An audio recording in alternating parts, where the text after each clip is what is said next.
að meistaraflokksárunum. Einhver minnista augnablik og einhverja persónu sem þú spilaði með sem þú myndir svona vilja segja eitthvað betur frá? Já, minnista augnablik, það kannski minnista fyrsti leikurinn sem ég spilaði. Já.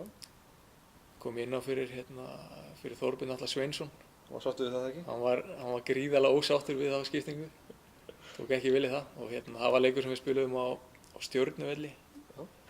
Þetta var Íslandsmótinu 97 og við unnum þann leik og Haukur Snær Hauksson spilaði þarna sinn fyrsta leik líka og skoraði eitt af mörkum fram.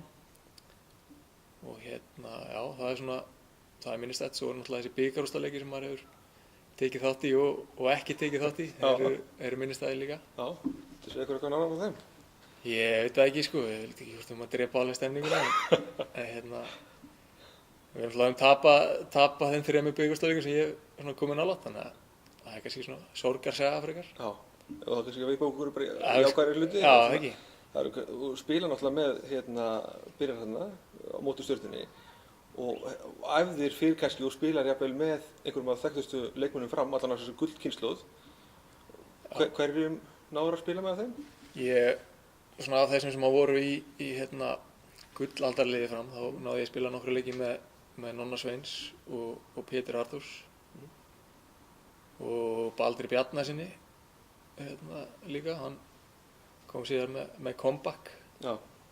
Og já, það er svona þeir 3 kannski helst. Já. Þetta voru náttúrulega menn sem bara þú sem lítill strákur og ég líka bara liti virkilega mikið upp til og verið jafnvel á Laugardalsvellinum sjálfu þegar þeir urðu Íslandsmeistarar. Hvernig var þessu upplifun að vera allt í einu mætturinn á völlinn með mönnum eins og Jóni Sveinssyni? Það var bara mjög gaman sko. Maður sérstaklega til dæmis við tökum Pétur Arthúrsson sem dæmi, hann spilaði náttúrulega númer 7 og ég spilaði náttúrulega sjálfur númer 7, þannig að ég gæti hafa spilað eitthvað inni og maður svona leit kannski ekstra mikið upp til hans. Já. Og þannig að það var bara mjög gaman að spila með þeim. Þannig að þú hefur hlustað og lært mikið af þessum? Já, ekki spurning. Kannski að næsta manni frá leikmönnum að þjálfara, kannski þekktasta þjálfara í sögu fram, herra framjafel, Ásgeiri Leifssyni.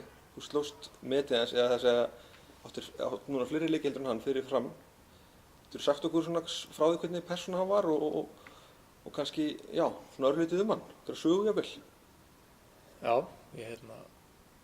hann var náttúrulega bara, eins og þú segir, líklega allavega sigursælasti þjálfari í sögu fram og líklega bara einn besti þjálfari sem að Ísland hefur átt og lagði mikla áherslu á að spila svona skemmtilega fótbolta og mikil svona fótbolta hugsaði mikið um fótbolta og pældi í honum bara held ég nánast öllum stundum og var bara, veit ekki hvað maður að segja, var bara rosalega bara fínn náungi í alla staði. Já, hvernig var það svona, að ég held að flestir átti svona á því sko, hvernig þjálfur hann var sko, hann var alltaf með landslið og framvegis, en hvernig persónuleiki var hann, hvernig var fyrir ungan leikmann að vera með slíka þjálfara og Já, hvernig tók hann ykkur? Hann bara tók manni virkilega vel og og svona hann var góður kennari og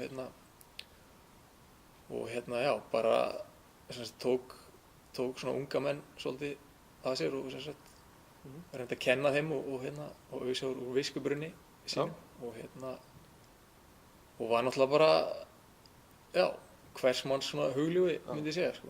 Og persónulegur við leikmenninu sinni? Já, en það held ég að þessi flestir svona sammála það að menn kunnu allir mjög vel við hann svona. Já. Hann var þekktur fyrir reitabólta? Já, það var nánast regla, það var alltaf reitabolti allavega í hálftíma á hver einasta æfingu og hann var alltaf sjálfur með og var ósáttur að hann náði ekki að kloppa allavega 2-3 á hverja æfingu. Hvor á svona fleiri kloppa á? Já, það er pottþétt að hann kloppaði mjög oftar heldur en ég hann, það er pottþétt.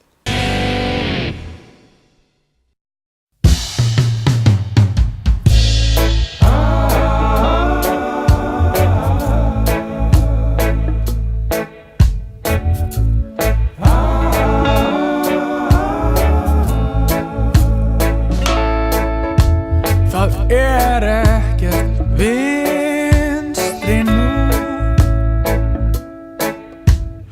hjá hægri er þrotið bú. Hæra ég og þú,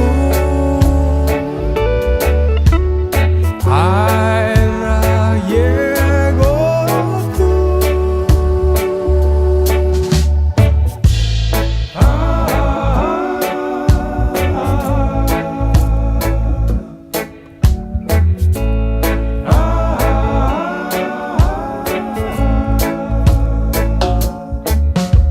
Ef þú aðeins